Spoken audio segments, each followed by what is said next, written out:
Hello, everybody. Thank you for joining me again. Grab your Bible and let's head back to the 127th Psalm, Psalm 127.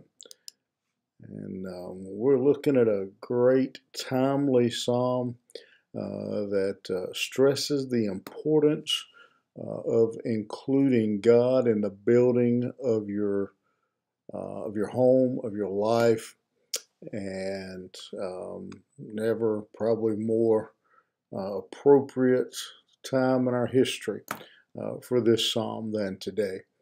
And so we're starting in verse 2. We've already read the psalmist's words that say, "Except the Lord build the house, they labor in vain. Except the Lord keep the city, the watchman waketh but in vain." And now the second verse, again, is so appropriate in today's time. It's vain for you to rise up early, to sit up late, to eat the bread of sorrows, for so he giveth his beloved sheep. Very simply, the psalmist says it is a waste of time. It is useless for a man to work his fingers to the bones, work himself to death, if he doesn't have God in his life. I don't know the exact numbers, and I probably won't get this right, but I read something several years ago now that said back in the late 60s, early 70s, the researchers were predicting that with all the advances of electronics and everything, that by the 80s, man would only have to work about 30, 32 hours a week. And instead, by the time the 80s came along, the average work week was about 48 hours a week. And the psalmist here is just reminding them that you can work 48 or 78 hours a week. But if you are building your life, you can be building up a big bank account. You can be getting all kinds of promotions at work. You can have all the success in the world in your career. But if you don't have the Lord in your life, then you are, he says, eating the bread of sorrows. And again, so many people are doing that. They're trying to again find peace and satisfaction in their job, in their career, advancement, positions, promotions, pay raises.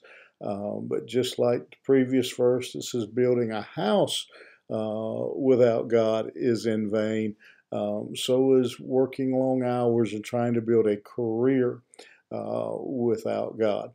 And working those long hours. He says it doesn't ultimately bring any satisfaction. And that's not saying there's anything wrong with hard work. Again, the Bible teaches about work. The Bible teaches the importance of work, that a man should work. Bible even goes so far to say if he doesn't work, he doesn't eat. So there's nothing wrong with work. That's not what he's not saying at all. That man should sit around under the shade tree and twiddle his thumbs. But again, he's saying, just like again, he's not saying in the first verse not to build a house, to build a life, to build a family. But he's saying in all these things, we keep God in the right place. We keep our relationship with God in the right perspective. That only God brings peace and satisfaction and joy. It's not how much money you earn. It's not how big a house you build. It's not how big a family you have.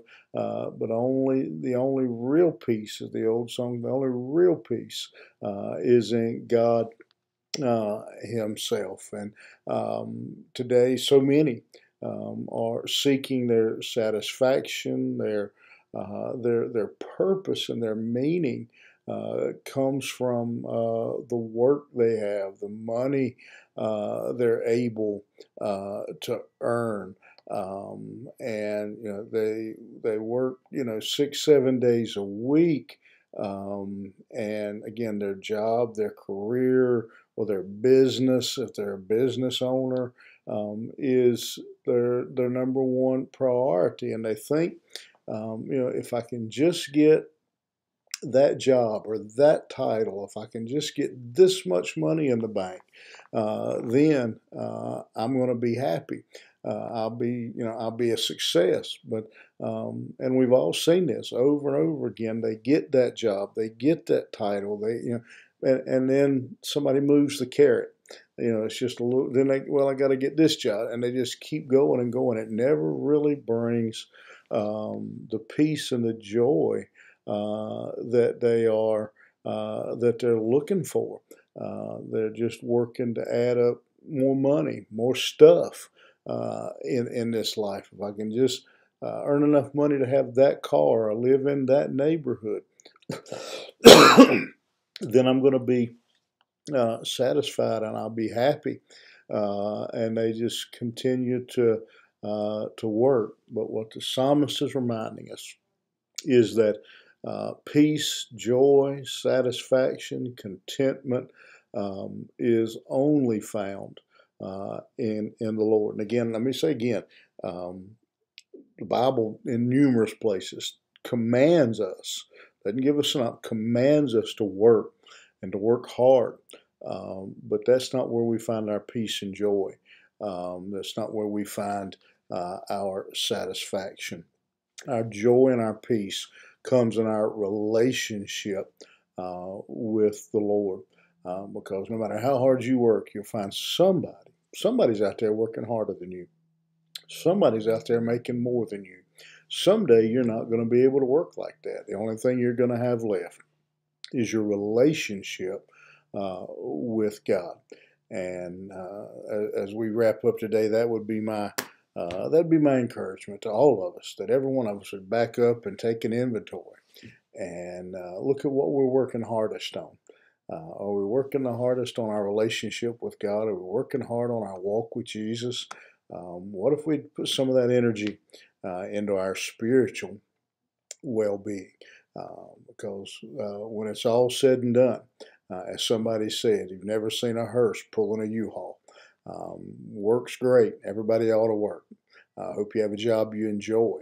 But most of all, know that peace and joy doesn't come from anything this world offers, but it only comes from God Himself. Have a great day. Think about that and put your focus on Him. Have a great day. We'll see you back here tomorrow morning.